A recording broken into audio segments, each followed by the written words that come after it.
The only thing is we need your full name. We can't say legal scan. We need your full name.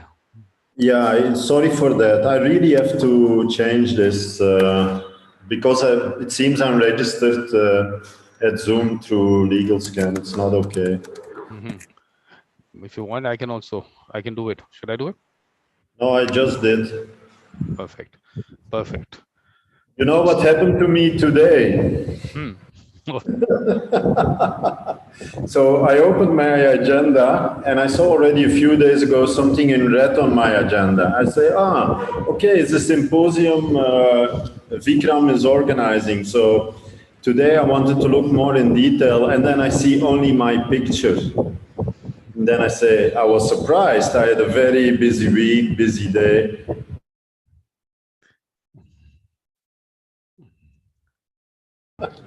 And then I see the subject, and the last subjects were about Socrates and Gandhi. And today I see you added the word heart. The soul was already there last time, and then spirituality and mediation. And I was reading so fast, I read heart, soul and spirituality and meditation. I say, wow, these are all subjects that I'm interested in. So I'm going to participate as a visitor to the symposium. So it's only later that I realized, oh, okay, I will be doing the talking too with him. And immediately I thought, okay, Vikram learned me one important lesson in my life, where I always start from, like when you say, and this is beautiful, it connects to your title of today, it is already all in you. Yep, absolutely. So that is why it's all in you, definitely. So you don't need any preparation, nothing. You can start from wherever. Okay, so when after I was thinking about the surprise and the title, I connected, and this is the way I like to share with you, to something that happened to me a few years ago here in Burundi, when I was looking to create a job. People always say, we look for a job, because I was not functioning in a system somewhere. And I say to a lot of people, you have to discover within yourself to create your own job. And you have to start from who you are. And once you know how to do that, you live aligned with who you are, and then you can look to your environment, and then you create your own job in a way, what can I do for others? This is for me what is a job. And probably people will pay you for it or will do things back to you. And so I connected that to a few years ago when I was starting to be a coach here in Burundi before my career as a lawyer, as I already told you and explained in another talk. But it was a very beautiful moment, and it connects to the title of this symposium. It really has to do with the consciousness. One of my favorite subjects that I learned about the last years, and consciousness, many people think only about intelligence. When we are ignorant, we are educated to become more intellectual about certain subjects. And this is how we are influenced by our environment to become what our environment expects of us to become. So when I think about this title, of course, this title, it's not only today that I think about it, it's something that is in me. I'm passionate about life, passionate about the way we think, passionate about love, passionate about how to live together on this planet Earth, and I was always curious about other people. It's beautiful today. You finally you implemented the heart. The heart, in the end, is the most important place to start from. I was so happy to see that you did this. I love it because the heart is our channel that we are all connected to. We are all connected through the heart because the heart is the center of love. The heart, to me, when I talk today, it's like, it's my reflections. I never impose to nobody what I think or what I feel. I try to inspire other people also to think about the same things and to share their views. This is, I think, what you do through, you are a channel bringing people together, and so everybody can express freely how they feel and how they think. So to me, the heart is very important because this is our channel to through love, and love in the meaning of the positive energy that connects us all humanity. It's not love in this sense is not the desire we can have as a human being, for example, sexual desire or whatever. When we speak about love as an energy, is a total different thing than desire. Love is really a positive channel of energy that you can connect to whenever you open your heart to it. So when you connect it then to the heart, to the soul, and to spirituality, one of my, how can I say, people who inspire me, I call them masters, you can, but I don't see anybody in a hierarchy. I see everybody as the person is. I don't worship other people. I don't worship nothing. I respect everything and everybody, everything what is alive. So the people who inspired me, for example, I gave some names in other talks that we had, but Thich Nhat Hanh is a Vietnamese monk, and he also inspired me a lot. He also died I think a month or 2 months ago. He left us, but he left an enormous legacy. His legacy is more concerned to peace. One of his books is Peace is Every Step. So, and as a mediator, he inspired me a lot. One of his sayings is, peace is always there. So he's a person who advises people, inspires people to live with an open mind and an open heart. So he connects both, not one disconnected from the other. What we see a lot now in the Western world, certainly, is that from, for example, Socrates, that you also started with a few weeks ago, that he influenced, and it's beautiful, Western thinking, and it's important to think, but thinking is not everything. We don't have to worship intelligence too much. It's beautiful to have it, it is beautiful to respect it, and it's good to have intelligent people around. But once when you are at a level of thinking, at a level of questioning is a sign of intelligence, is a sign of trying to understand others by your intellect, which is very good, because you become a more clever, intelligent person by knowledge. But we have to be very careful with that. We still need to connect to the heart. This is why it's so beautiful you added the heart today. Because if we don't use all our intelligence, and all our knowledge, not for the sake of love. Intelligence and knowledge can be very dangerous. So, with our minds, we can create for the good, or we can destroy for the bad. So if you are only intelligent and you use that intelligence for the bad, it is even more dangerous than to be ignorant. Because an ignorant person you can still forgive, but to forgive an intelligent person for doing bad, it's very difficult. It becomes very difficult.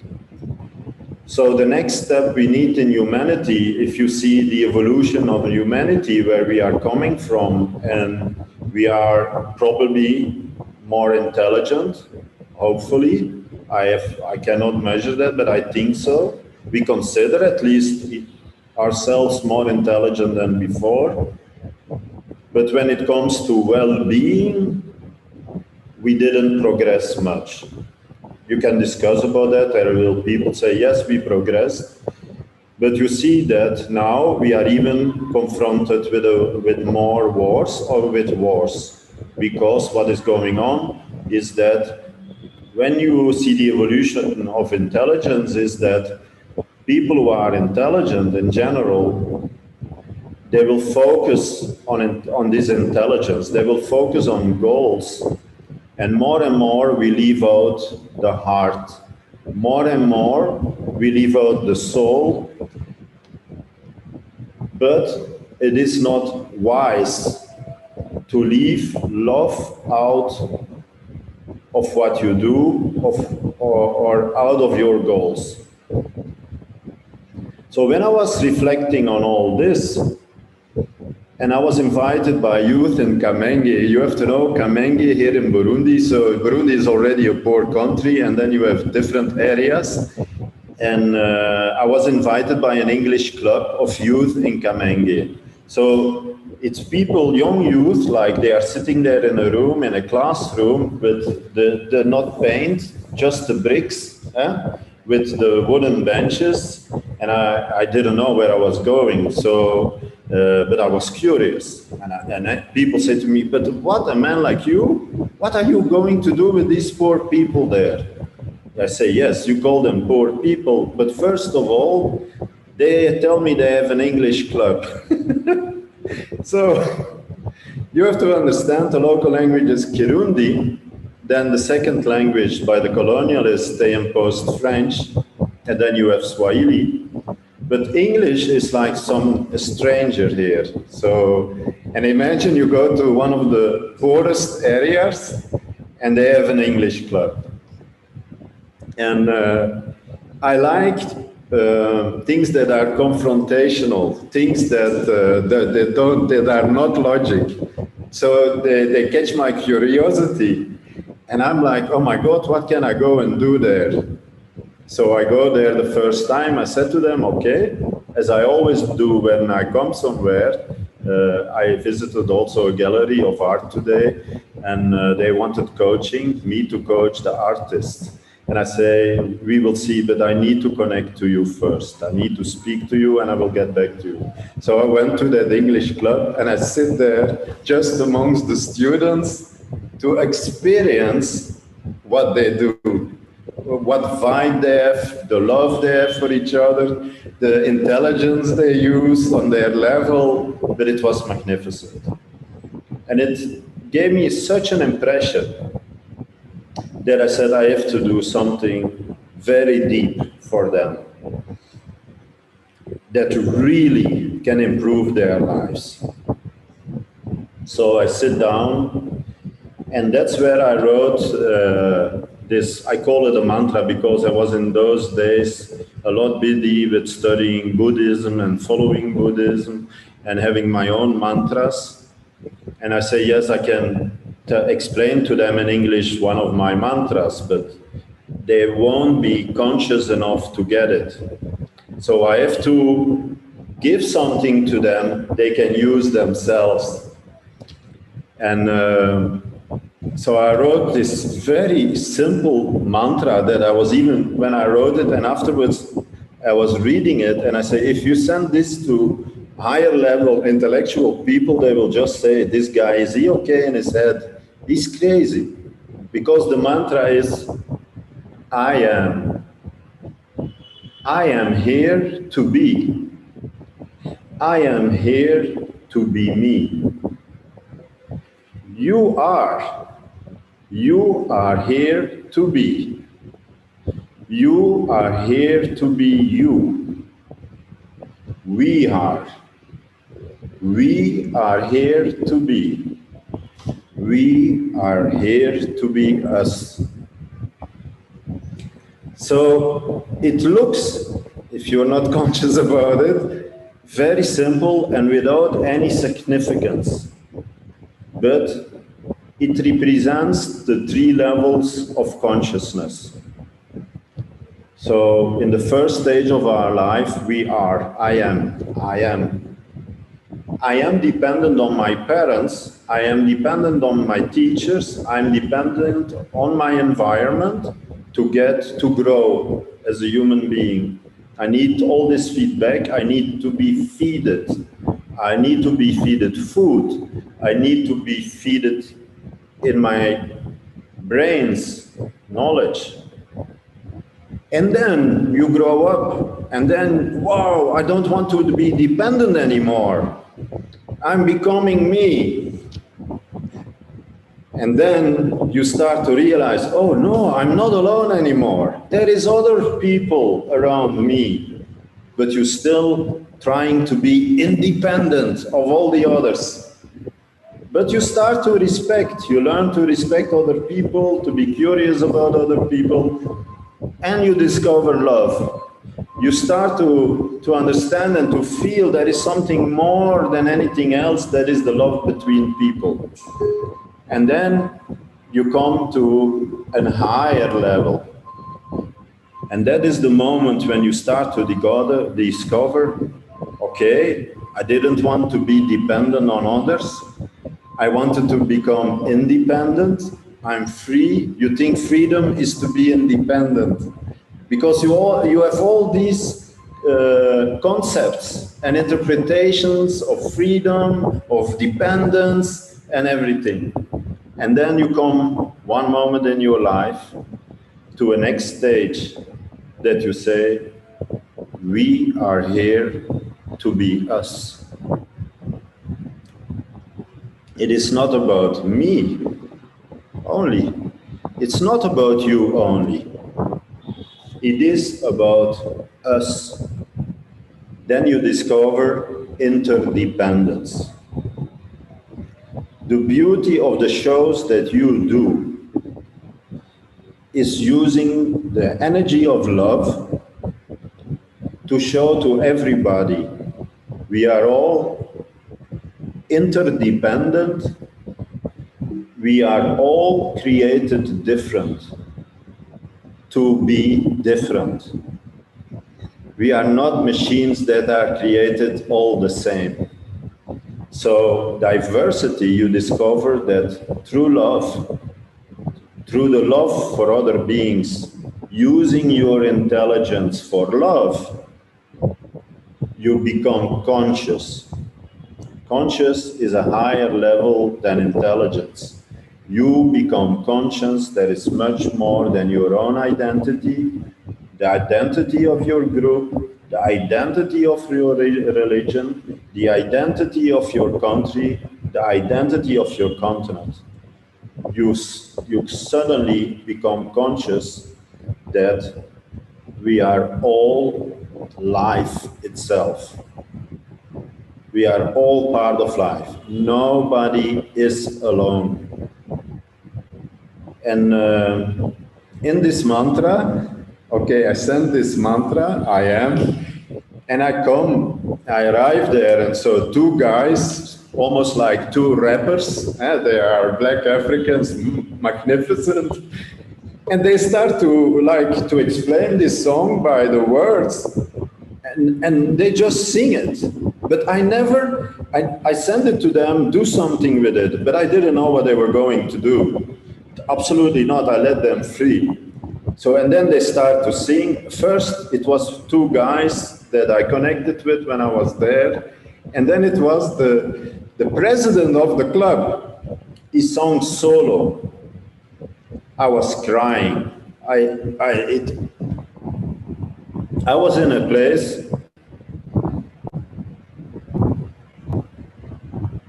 that was considered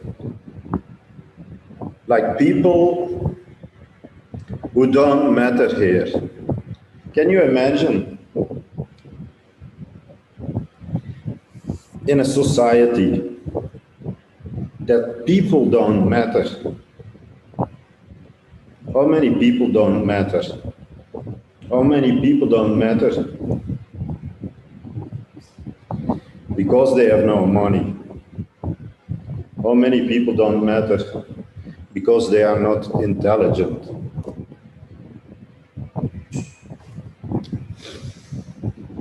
So, these people, they gave me back what rich people, what intelligent people cannot give. I mean, when you focus only on intelligence or on money or whatever, when you separate things from the whole, you are on a dangerous path. You can always focus. Our intelligence forces us to focus to come to results. It's very important that we can do that, but always we have to see the whole. And the whole is not only the whole that we see by our intelligence, is a whole connected by love. It is the whole universe always. Like the Buddhists say, when you speak, when you act, see that what you think, what you say, and what you do is the same aligned good thing. That means that it will be things that contribute to your own well-being and to the well-being of others.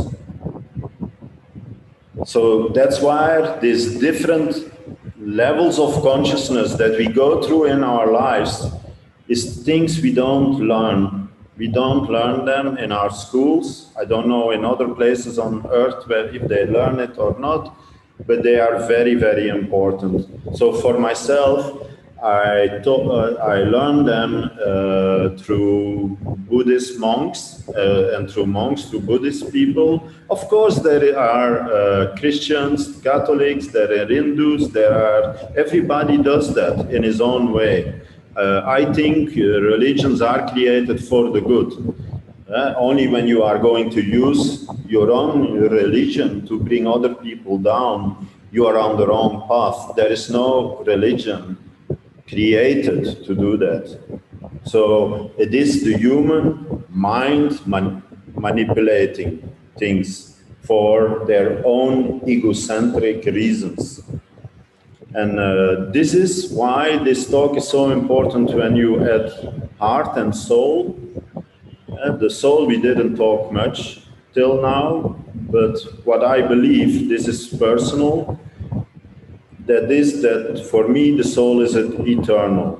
So the soul for me is this other kind of energy. Maybe it's the same energy as love. I don't know that. It is beyond my mind. Because, for example, love and consciousness, they are beyond my mind.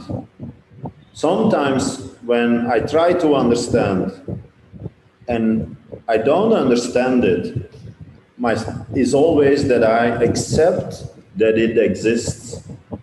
So, and I mean then that it's beyond my intellectual capacity to understand it. And certainly when it's when it's good energies, I talk about energies. Because life is also a lot duality, but in the end, everything is part of a whole, but we see it as a duality. I don't know, for example, if duality is from my mind or beyond my mind. Beyond my mind, I think you only have the whole. The duality is my mind who sees duality. good, bad, right, wrong, judgment, they are all from my mind. So when I see things, of course, when I perceive negative things, I will judge them negative, certainly, but I will use another criteria. That means when you are not contributing to the well-being in general, I don't consider it as good. I don't consider it as energized by love and contributing to karma. So karma, I think it can be passed on through the soul, negative or positive. So myself, I try to feed my soul with positive karma. I try to avoid not to feed my soul with negative karma. But this is personal. Personal, I believe that I'm part of something eternal through my soul. My body, my mind, yeah, they go one day, whenever. But the soul will always be there. And I don't think you can individualize the soul, but that's different perceptions as a human being, intellectual, that you can have different perceptions of that. And I also myself don't go too far sometimes. I just try, and also here young people, I try to explain to them, try to be in your life simple and also humble and clear to others. Try always to be clear, honestly clear, genuinely clear. Not like you have an hidden agenda. Be clear, want good things, but be also clear about it. It really simplifies your life. Why? It's in that way you can live with an open heart, because it's by clarity that this love, energy of love, can go through our heart, through our minds, and through the interconnection that we have with everybody. The moment that it is interrupted by confusion, that's where we create or where we add to a negative energy. Positive energy floats easily through clarity and simple things. So then these students, they asked me the explanation. And of course, that was another thing to explain to them. And then I do give an explanation.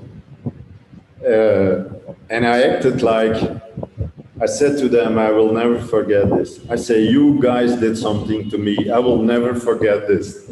But I said it in a negative way. You know, when you say with your finger, I will never forget this. Like a parent, what are you doing here? And they are a little bit surprised, but they were laughing. So humor is a magnificent thing to use, because humor plays with the mind. It challenges the mind a lot. If you can use humor a lot to see if a person is closed in negative things or positive things. So when humor is difficult, depends on the situation, of course. I just read, normally I'm not connected to, I don't follow news anymore, I don't watch TV and all these things. But I don't know how it came, and I saw this thing that happened in Hollywood between, I don't know if you know something about it, Will Smith and while Jackson got his Oscar. So all this attention of the media goes, of course, to this negative thing that has to be solved between those two adult people. And you see, we are only humans. Even somebody that is so respected, you see now that we have to stay humble as human beings. Because this is what happens. The war in Ukraine, there with Will Smith and Rock is his name. He's South African, Chris Rock, I think. And then while Samuel Jackson finally was getting an Oscar, this man deserved, if he deserves something, of course. But it was, in a way, we are just human beings. When things like that happen, We have to be with our heart, try to understand, to forgive. These are all tests. The moment we start to judge each other, and the moment judgment takes over love, because that's what it does, our mind takes over our heart. We are even taught in the Western world,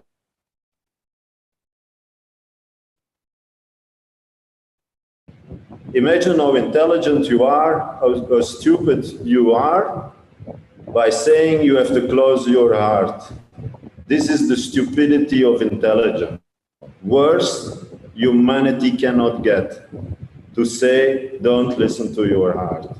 It is unbelievable how far we went down. So we have to go back to balance. There is no priority of one above the other. They are all part of a whole, and we have to rebalance them again. If we focus on intelligence only, if we focus on ego only, if we focus only on possession, if we focus only on knowledge, and we forget love, or we forget the well-being of all beings. If we think as humans we are better than other beings, we are already on the wrong path, and that's what we are. I'm not a negativist, I'm not a negative person. But sometimes you have to be clear. Where are we now? Where do we want to go? And the goal is the well-being of all beings, not only humanity. If we find ourselves better than others, then we can only be better than others if we see that the others have it better. Then we have to take responsibility. If we feel better, then we have the responsibility for all other beings. So they have well-being, just the way we want well-being. I don't even know how long I'm talking, but... You can take your time, Stephan. Only look, I gave it all. I think I gave it all already. There is lots more which is in there we have to tap into. But the important thing also is to get to know you. So you can also tell us about yourself. Look, you've been on the shows, you've been talking about yourself, but let's look at it as a separate symposium, and you're telling us about yourselves. And in the context of the symposium and the topic, maybe those aspects also you can bring out. Maybe I can explain that. So why I'm in Burundi. So, and then this was my view. This is very important. So I shared my view with these young people through a mantra. And the mantra is very powerful for the people who don't know that. For example, my own mantra is Om Mani Padme Hum. So I learned mantras not so long ago, only 6 or 7 years, that I know to use a mantra to do meditation. And I connect to the universe, to the whole. So I use it to get energy, and I use it so when things disturb me mentally, things from outside, I use meditation. And depending on the context, I use a different mantra. This is very important, because when you are confronted with outside your environment that influences you, for example, if you're watching a lot of negative news, you feed your mind with negativity unconsciously. So what you learn through meditation is to see, to feel that negativity, and not to block it, to just let it be, because you are conscious it is there. This is very important. And then in a way, through just recognition that it is there, it will channel away. And this is not my mind doing that. This is beyond. It works for me, and I think it can work for a lot of people. The more responsibility you bear in your life, the more it is important to meditate and to come to a higher level of consciousness. Well, actually, the mantras are very strong. The only thing is to be able to pronounce it perfectly. That's the challenge. I mean, because if you don't get the pronunciation wrong, it can have a negative effect, as they say. But Stephan, you have to obviously tell us a little more about yourself, and Okay, then whatever you said, now you'll have to connect that to mediation also. That is the part two. Part one has happened. Now we have to do part two, connecting it to mediation. So I started with the result, who I am now, but I started as a lawyer, a very young lawyer, at the age of 21, 22. I went to university in Belgium, in Brussels, and I became a lawyer, one of the youngest lawyers in Belgium. Why I say that? Because of my situation, I paid my own studies, for example, because of my circumstances, though I came from a very wealthy family, but it's decisions that I took in my life to be really responsible for myself. So I started my career as a business lawyer and a litigation lawyer.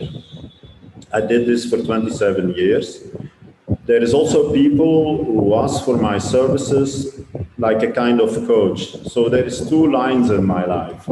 Is the coaching part and the lawyer part. So I was like a legal coach, young people who start their business. I will coach them how to do their business. So it's a little bit beyond my education as a lawyer, but I never stopped learning. I have many degrees, many masters, so I always kept on learning in my life. There is no day in my life that I'm not studying. So I reserve each day like 1 or 2 hours to study. And I love that. It contributes to my open mind to learn. So I did that for 27 years. One moment I was also in politics, the president of a local party in Belgium. It was a liberal party. But for me it was liberal party because one of my values in life is freedom. So to me, freedom is very important. I have 3 important values, and that is the first one is liberty, freedom.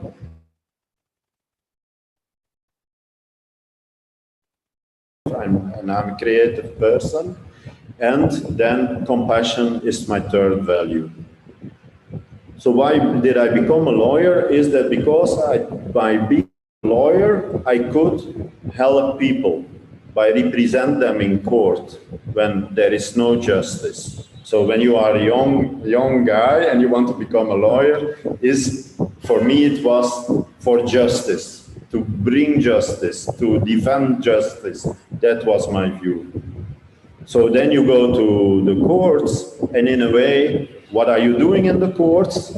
You're defending a position.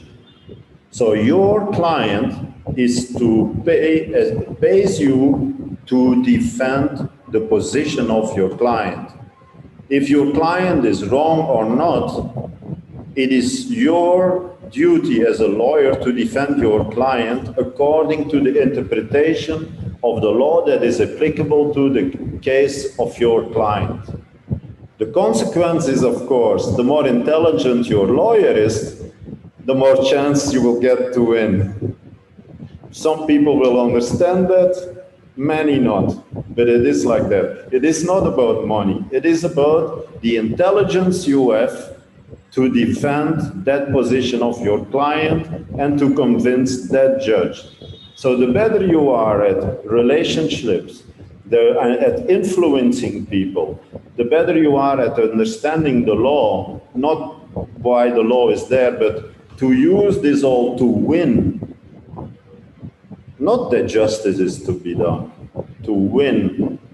So after a while, you are in politics, you are a president. I had to sign a pre-election agreement in Belgium. I was even promised to be part one of the ministers one day in Belgium. I refused it because to me they were manipulating the population. They will explain why it's so important.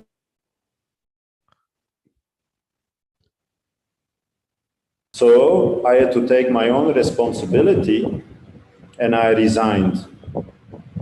So that was the first step of a change in my life, is that I retrieved politics. When this happened, I started to travel. I didn't stay in Belgium anymore because when you are in politics, you are really close to where you are. So you're a little bit forced to stay where you are.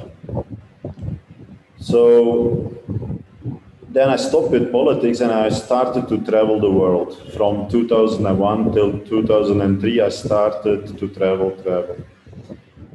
So one moment I come in contact with Africa. I have a mission in Africa. And I started to realize that more and more, I was not satisfied anymore to be in the courtrooms and to do litigation. It was becoming too much negative energy for for myself. So when you open up more your mind more and more and more and more, and your heart too, this there anymore, and you understand also what your calling is. More and more I understood that my calling was to bring people to peace, not to win. To win, to be really honest, is very easy for me. Because I don't have to explain that, but it's because in general, people are not in peace anymore. While peace is always there. Peace is like you have a negative cloud here and all the rest is peace. Now you can choose with your mind to connect it to this negative cloud, or you can just say, stay there, fine, I see you, bye-bye, I stay in peace. Because peace is beyond the mind. It is always there, just like love. You can decide to love, to connect to love. It's not a decision, but to stay in love. To stay in love. When you go out of love, it's what you do with your mind.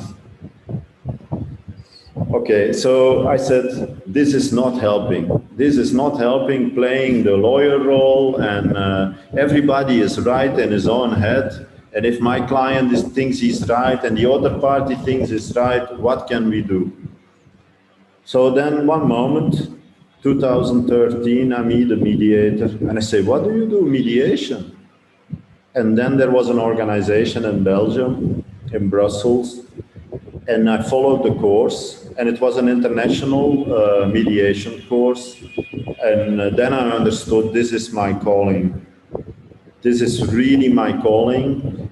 The only thing that was very difficult is as a lawyer to quit the bar, because to be a lawyer is also like a calling, but then to change from being a lawyer and saying I'm quitting to become a mediator only is a very heavy path, because you lose your income, you lose your comfort zone, you are out of everything. And because of a lot of private reasons, like my mother who got Alzheimer's, and the cost for medical care in Belgium was too high, and a lot of other reasons, we decided to leave Belgium and we left for Africa, where my mother now, she died in peace here in Africa.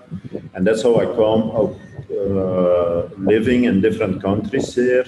And now in Burundi, really met with the goal and the thought, okay, this country is suffering too much, because this is it, what it is about. We need to try to avoid suffering for people through well-being. Suffering is not always necessary. Suffering is, of course, part of life. Easy doesn't exist. Suffering is part of life. But as responsible people, it is our responsibility to contribute to humanity, to make life easier for people who doesn't have it as easy as us.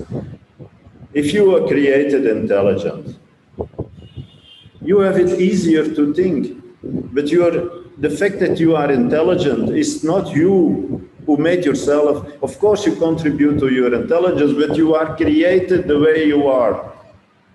And then to judge another person less intelligent than you and not use your intelligence for that other person, to me is a disgrace. And we are educated that way, to have the best points, and my kids, they are the most intelligent, and the other ones, and kids, you do it great. Yeah, but what do you do with the kids that are not so intelligent? What do you do with them? So these are all conflicts. What I started to understand, like, oh, where are conflicts coming from? So I studied for years in Swaziland, in a valley where we stayed that we named Ukutula Valley. Ukutula Valley means the Valley of Peace. So where I stayed 2 or 3 years, just thinking about what is peace, studying about what is peace, and probably also to come to peace. Also probably to transcend to another person, so that you learn to transcend limits. And then, yeah, it was in isolation. I disconnected a lot of all my comfort zone. It was a set yourself free. So then I went to South Africa to study mediation there, because the mediation that I learned was type of mediation. Once your mind is influenced or fed by your own culture, and you transcend, you know, okay, the mediation that how I see it is the mediation of the people where I come from see it. But how do Africans see mediation? Maybe they see mediation totally different than I see it. So I went to Cape Town where I studied mediation, but also there was more Western influence. The question is, if you study mediation, Western influence, and you want to help, for example, Africans to solve conflicts, I don't think you can do much with your Western approach of mediation. Because mediation, by the way, coaching is also like that. You have to first start from what is. You cannot come with your mind and say, hey, I'm coming to bring you to peace. I'm going to help you. You're already in conflict. You are already with your mind in conflict with the minds of those people. So the beauty is of when you transcend borders, transcend nationality, when you transcend ethnicity, is that you see the beauty always of what is there. And if you can start from there, from first trying to understand the people, this is what I learned as a mediator, to sit there, and whoever is sitting in front of me, the first thing, but I was always in my life like that, I always want to know the other. Who are you? And the beauty of mediation is that you can do it professionally. To ask both parties, who are you? How are you? How do you feel? How do you feel about what is going on? What would you like the result to be? Mediation is just wonderful. You're not imposing as a mediator nothing. You are getting out what is hidden, because people sometimes even, they see something as an interest behind their position. It's always the same process, the positions, the interest behind. But if you look deeper, and it's also somewhere that I posted it, you have deep, compassionate listening. So listening is one of the most important tools of the mediator. But there is compassionate listening. It means listening beyond the position, listening beyond what a person thinks it is his interest or her interest. It is making people listen to each other, to mirror even the people. What is it what you want? And then you repeat, you rephrase all these techniques that we have. like I said last time when we had the talk, there are some people, when I repeat what they say, they sometimes say, but this is not what I said. And then I say, okay, maybe I misunderstood. Can you explain it to me again? So you take it on you as a mediator. You take it to you. You are not going to put it on the person like, yeah, but you said that, now you're lying. You don't do that. You give this person a chance to really look further. And it's beautiful, because what I see with mediation, I had one just 2 days ago here. I never expected it to work. And it was beyond cross-border, different cultures. And it's just amazing. When you listen, it is so beautiful when you listen and you make people listen to each other. And you ask questions, I don't understand it. And then they explain to you, and how do you see it? And then one moment, I'm just sitting there and they're talking to each other. Like, I don't understand it, guys. You did this together, eh? I don't understand it, so how did you come to this agreement? Yeah, but it was like this, no, it was like that. Ah, okay, and then, yeah. So, anyway, so this is where I come from, and I think when you see your subject of today, when you connect it all, even mediation, it is very important you don't limit to intelligence. That you connect it to compassion. I think it's we cannot impose where the parties are going. Okay, this is not our task. But what is very important is that we keep on communication going in conflict. That we keep on going. That people at least try to understand each other. Try to understand why they take a position. Try to understand why a certain interest is important to them. And as long as people have hidden agendas, as long as people are not clear, we will always have more suffering than less suffering. This brings me to the part that conflict, that's important what I said before, conflict is part of life. Conflict is so natural, but we perceive it as negative. We experience conflict as negative. But because of the law of life, there is one important law that stays the same, is that everything changes all the time. Change is inevitable, change is permanent. And our mind loves a comfort zone. Our mind loves belonging. Our mind loves identity. They are all created by our mind, while everything is constant evolution.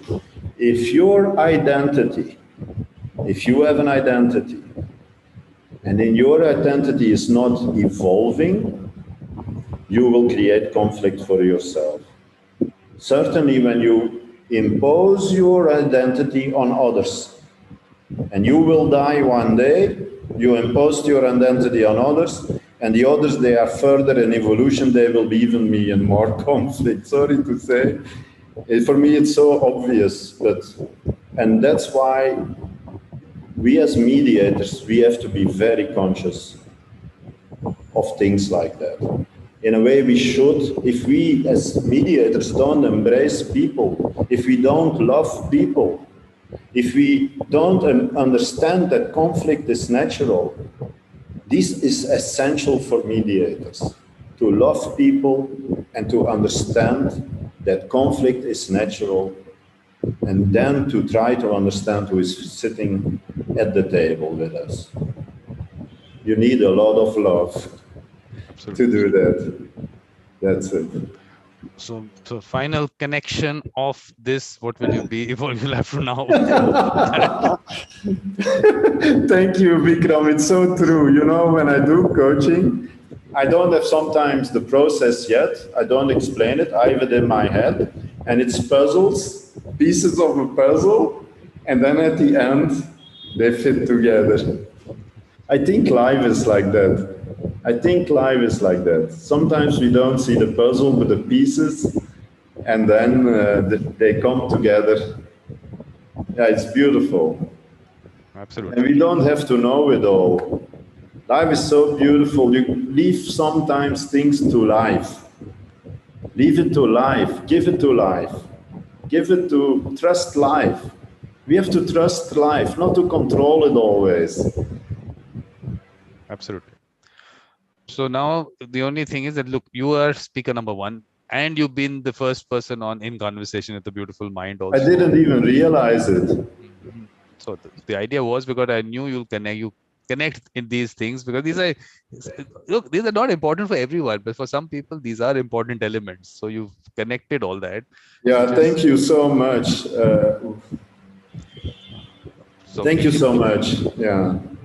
So if you want to just conclude, you want to take your concluding remarks, anything, and then. No, just conclude that focus not always on one thing. If you do that, always see the whole. Love, compassion, intelligence, all for the good, for the well-being of people. So what I should do now is just tell you what all is happening in April. I don't know what I can do. Can I send you the link of the post that I did today concerning this mantra? Yeah. Is that What I can do is I can actually also put it on screen. Let me put it on screen if you want. Wait, no, I can post it in the chat here. Wait, 1 second. The one that post that you put out, the LinkedIn post. Oh, yes, I posted it already. Yes, exactly. That's what I'm talking about. Yeah. This post. Yes, exactly. Yeah.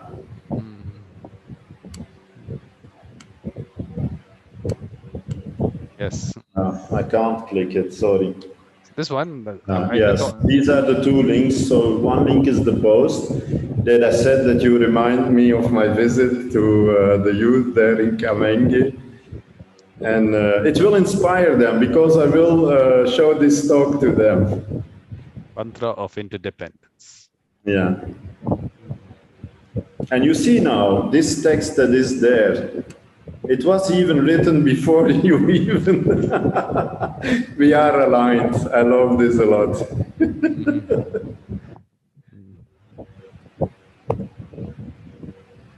And yeah. this. Okay, yeah. so they can And then find when you scroll down, you will see even scroll down. These are all the different impressions, videos, what they did. It's just unbelievable. It is unbelievable. You have to know, in my life, I've been to very high level places.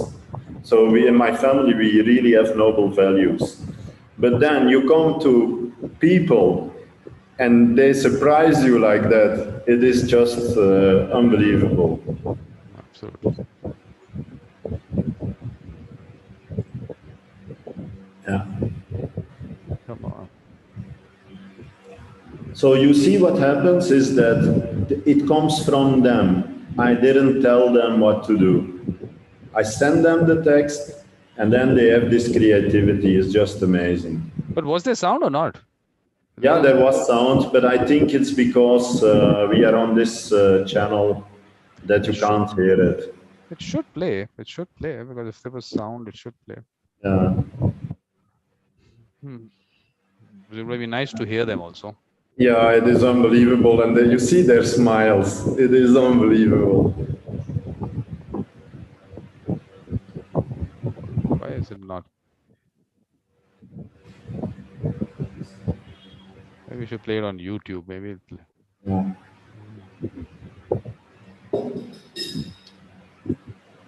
Was there sound in this? There was sound in this, no? I don't hear also anything.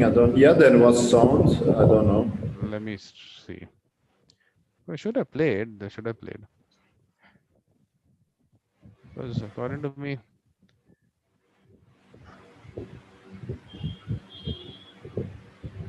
why would it not play the sound? I'm quite surprised.